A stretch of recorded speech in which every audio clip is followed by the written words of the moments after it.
ನಿಮ್ ದುಡ್ಡಿಗೆ ಬರೀ 4-5% ಬಡ್ಡಿ ಸಿಗ್ತಾ ಇದೆಯಾ? ಸ್ಟೇಬಲ್ ಮನಿ ಮೂಲಕ ಭಾರತದ ಬ್ಯಾಂಕ್ಗಳಲ್ಲಿ ಎಫ್ಡಿ ಬುಕ್ ಮಾಡಿ 9.5% ವರೆಗೂ ಬಡ್ಡಿ ಪಡೀರಿ. ಅದು ಕೂಡ 5 ಲಕ್ಷ ರೂಪಾಯಿಗಳವರೆಗೆ RBIನ DICGC ಗ್ಯಾರಂಟಿಯೊಂದಿಗೆ. ಕೆಲವೇ ಸೆಕೆಂಡ್ಗಳಲ್ಲಿ ಎಫ್ಡಿ ಬುಕ್ ಮಾಡಬಹುದು. ಡಿಸ್ಕ್ರಿಪ್ಷನ್ ಹಾಗೂ ಪಿನ್ ಕಾಮೆಂಟ್ ನಲ್ಲಿರೋ ಲಿಂಕ್ ಮೂಲಕ ಆಪ್ ಡೌನ್ಲೋಡ್ ಮಾಡಿ.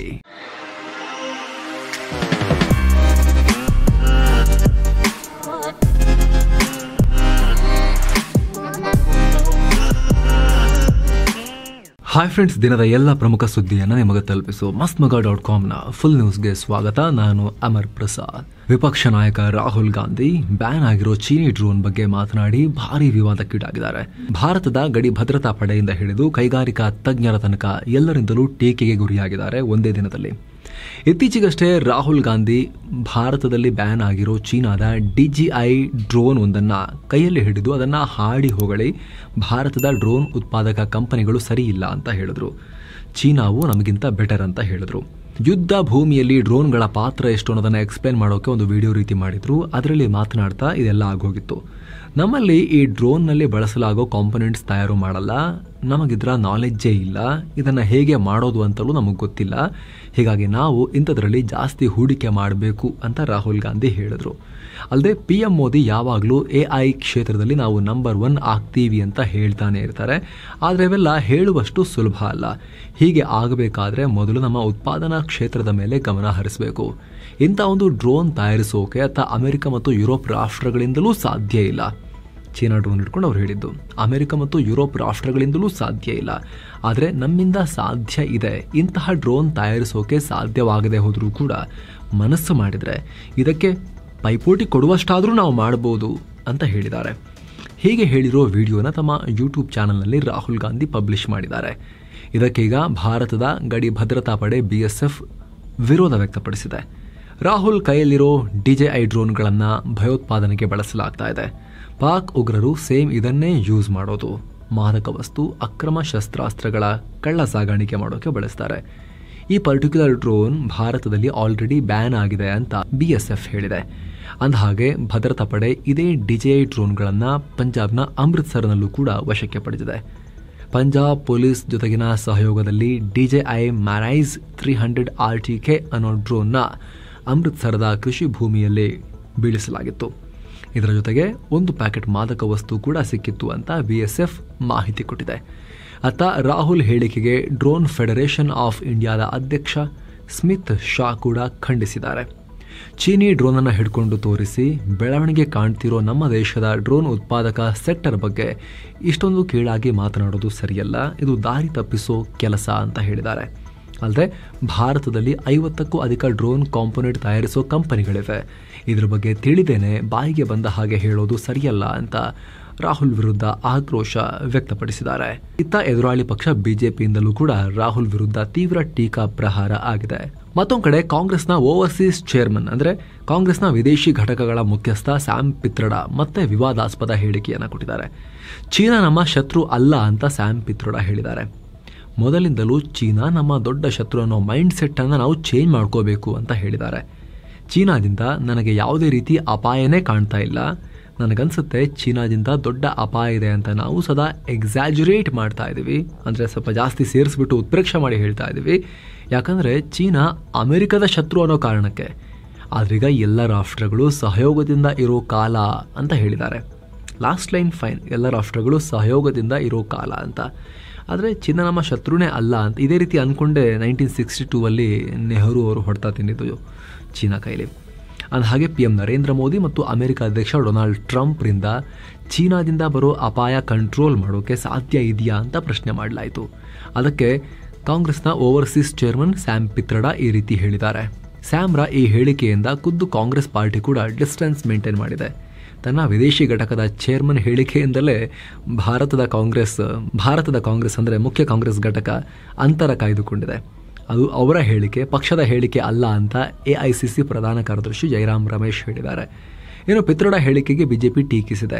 ವಿಪಕ್ಷ ನಾಯಕ ರಾಹುಲ್ ಗಾಂಧಿಗೆ ಚೀನಾ ಮೇಲೆ ಅಪಾರ ಗೌರವ ಮತ್ತು ಅಭಿಮಾನ ಇದೆ ಅನ್ನೋದರಲ್ಲಿ ಯಾವುದೇ ಆಶ್ಚರ್ಯ ಇಲ್ಲ ಅಂತ ಹೇಳಿದೆ. ಇಲ್ಲಿ ಆಶ್ಚರ್ಯ ಏನು ಅಂದರೆ ಪಿತ್ರೊಡಾದು ಫಸ್ಟ್ ಟೈಮ್ ಅಲ್ಲ, ಬಹಳ ಹಿಂದಿನಿಂದಲೂ ವಿವಾದಗಳಿದೆ. Back to back ವಿವಾದಗಳಿದೆ.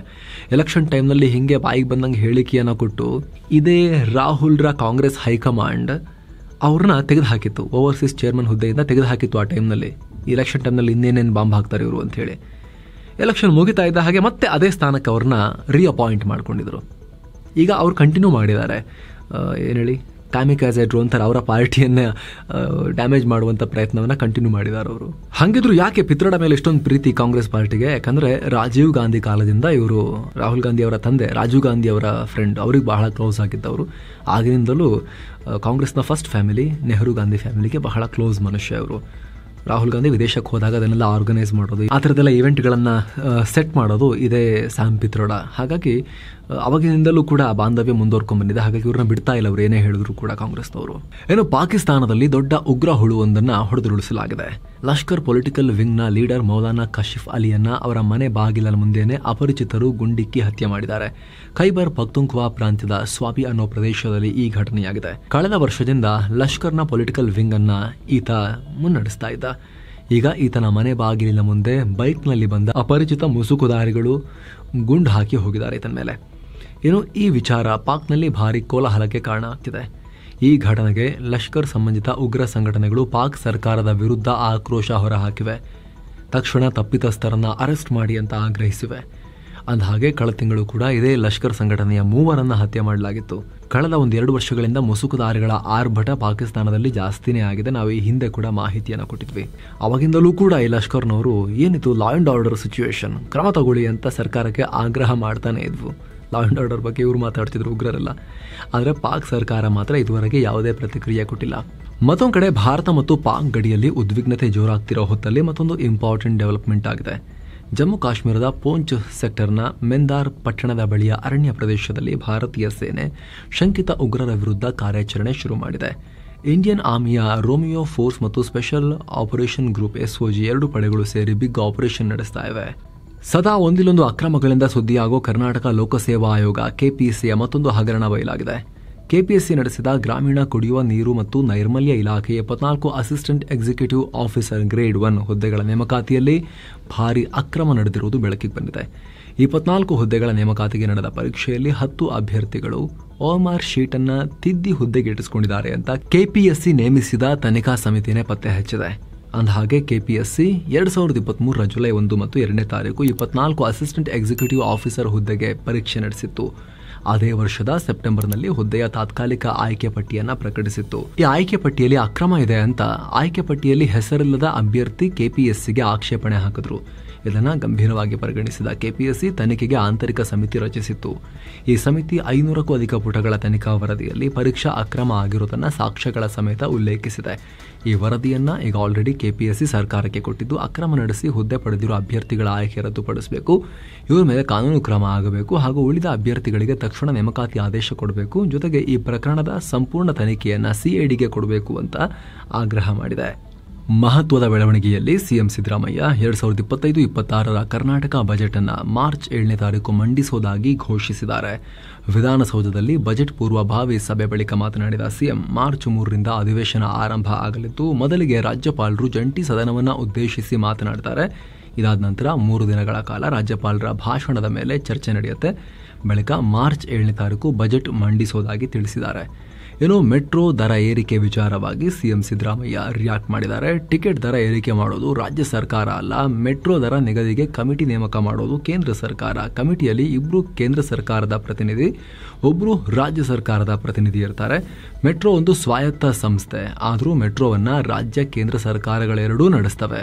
ಬೆಲೆ ನಿಗದಿ ಮಾಡಿ ಏರಿಕೆ ಮಾಡಿ ಅಂತ ಪ್ರಪೋಸಲ್ ಅನ್ನು ಮಾತ್ರ ನಾವು ನೀಡುತ್ತೀವಿ, ಆದರೆ ಬೆಲೆ ನಿಗದಿ ಮಾಡೋರು ಕಮಿಟಿಯವರು ಅನ್ನೋ ಮೂಲಕ ಸಿಎಂ ಕೇಂದ್ರ ಸರ್ಕಾರವೇ ದರ ಏರಿಕೆ ಮಾಡಿದೆ ಅನ್ನೋ ರೀತಿಯಲ್ಲಿ ಆರೋಪಿಸಿದ್ದಾರೆ. ಮತ್ತೊಂದು ಕಡೆ ಮೆಟ್ರೋ ದರ ಏರಿಕೆ ಬಳಿಕ ವಿದ್ಯುತ್ ದರ ಏರಿಕೆಗೂ ರಾಜ್ಯ ಸರ್ಕಾರ ಪ್ಲಾನ್ ಮಾಡಿದೆ ಅನ್ನೋ ಮಾಹಿತಿ ಬರ್ತಾ ಇದೆ. ಬೆಸ್ಕಾಂ ಸಲ್ಲಿಸಿದ್ದ ದರ ಏರಿಕೆ ಪ್ರಸ್ತಾವನೆ ಬಗ್ಗೆ ರಾಜ್ಯ ವಿದ್ಯುತ್ ಶಕ್ತಿ ನಿಯಂತ್ರಣ ಆಯೋಗ ಚರ್ಚೆ ನಡೆಸ್ತಾರೆ ಅಂತ ಗೊತ್ತಾಗಿದೆ. ಕಳೆದ 5 ವರ್ಷಗಳಿಂದ ಸೈಡ್ ಲೈನಿಗೆ ಹೋಗಿರುವಂತಹ BBMP ಚುನಾವಣೆ ಮಾಡಕ್ ಮನಸ್ಸೇ ಇಲ್ಲ ಯಾರಿಗೂ. ಕಡೆಗೂ ನಡೆಸೋಕೆ ರಾಜ್ಯ ಸರ್ಕಾರ ಪ್ಲಾನ್ ಮಾಡಿದೆ ಅಂತ ಹೇಳಲಾಗ್ತಿದೆ. ಈ BBMP ಚುನಾವಣೆಗೆ ಸಂಬಂಧಪಟ್ಟಂತೆ ಇದೇ ಫೆಬ್ರವರಿ 25ನೇ ತಾರೀಕು ಸುಪ್ರೀಂ ಕೋರ್ಟ್ನಲ್ಲಿ ವಿಚಾರಣೆ ನಡೆಯುತ್ತೆ. ಈ ವೇಳೆ ಕೋರ್ಟ್ ಚುನಾವಣೆ ಸಂಬಂಧ ನಿರ್ಣಾಯಕ ತೀರ್ಪು ಕೊಡುತ್ತೆ ಅನ್ನೋ ನಿರೀಕ್ಷೆಯನ್ನ ಮಾಡಲಾಗಿದೆ. ಉತ್ತರ ಭಾರತದ ಕೆಲ ಪ್ರದೇಶಗಳಲ್ಲಿ ಬೆಳ್ಳಂಬೆಳಗ್ಗೆ 4 ತೀವ್ರತೆಯ ಭೂಕಂಪ ಉಂಟಾಗಿದೆ. ದಿಲ್ಲಿ ಮತ್ತು ಅದರ ಸುತ್ತಮುತ್ತಲ ಪ್ರದೇಶ ಹಾಗೂ ಬಿಹಾರದಲ್ಲಿ ಭೂಕಂಪ ಆಗಿದೆ. ದಿಲ್ಲಿ ಭಾಗದಲ್ಲಿ ಬೆಳಿಗ್ಗೆ ಸುಮಾರು 5:36 ಹೊತ್ತಿಗೆ ಭೂಕಂಪ ಆದರೆ ಬಿಹಾರದಲ್ಲಿ ಬೆಳಿಗ್ಗೆ 8 ಗಂಟೆಗೆ ಭೂಮಿ ಕಂಪಿಸಿದೆ.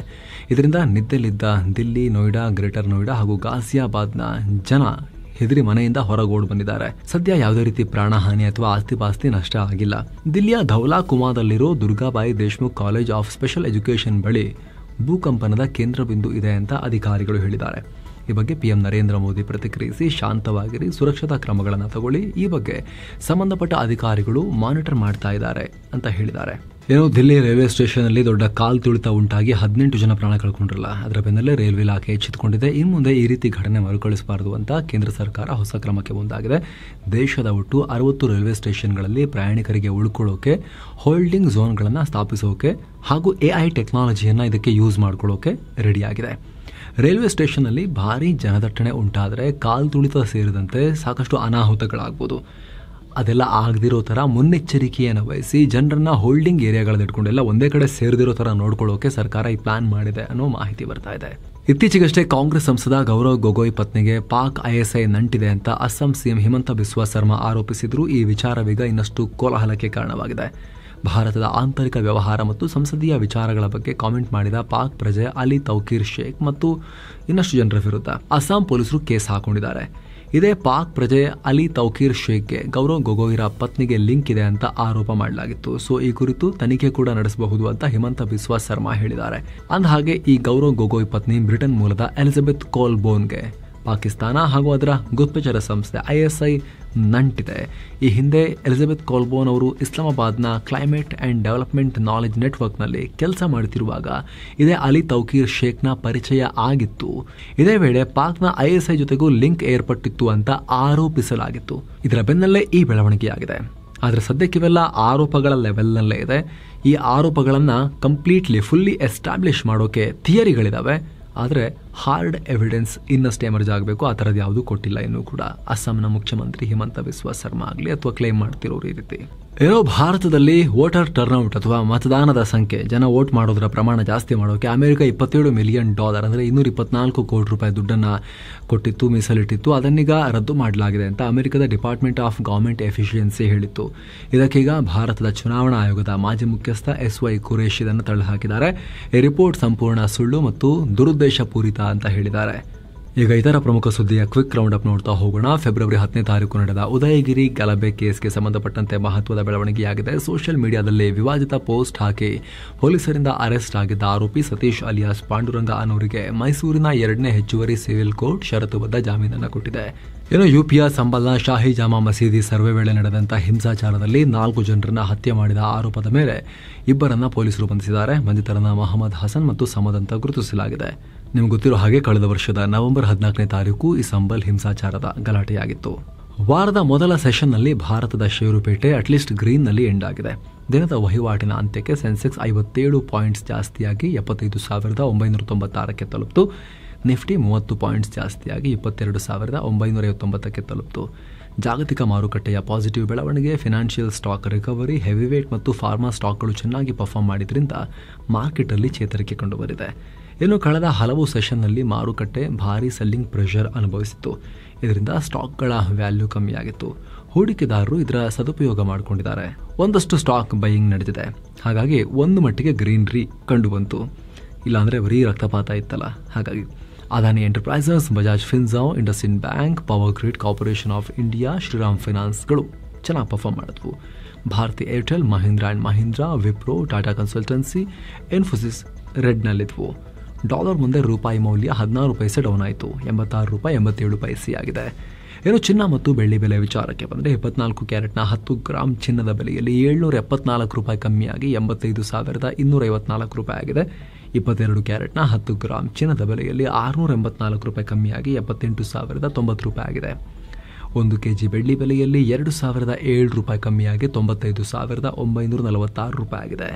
ಸೊ ಫ್ರೆಂಡ್ಸ್, ಇದಾಗಿತ್ತು ಇವತ್ತಿನ ಫುಲ್ ನ್ಯೂಸ್. ನಾವು ಕೊಯ್ದಿಲ್ಲ, ಎಳೆದಿಲ್ಲ, ಕಿರ್ಚಾಡಿಲ್ಲ, ಬರೀ ಸುದ್ದಿಯ ರೀತಿಯಲ್ಲಿ ನಮಗೆ ತಲುಪಿಸುವ ಪ್ರಯತ್ನವನ್ನು ಮಾಡಿದ್ದೀವಿ. ನಮ್ಮ ಈ ಪ್ರಯತ್ನ ನಿಮಗೆ ಇಷ್ಟ ಆಗ್ತಾ ಇದ್ರೆ ದಯವಿಟ್ಟು mastmaga.comನ ಚಾನಲ್ಗೆ ಸಬ್ಸ್ಕ್ರೈಬ್ ಮಾಡಿ, ಪಕ್ಕದ ಬೆಲ್ ಐಕಾನ್ ಮೇಲೆ ಕ್ಲಿಕ್ ಮಾಡೋದನ್ನು ಯಾವುದೇ ಕಾರಣಕ್ಕೂ ಮರಿಬೇಡಿ. Thank you so much. ಮತ್ತೆ ಭೇಟಿ ಆಗ್ತಿರೋಣ. ನಮಸ್ತೆ.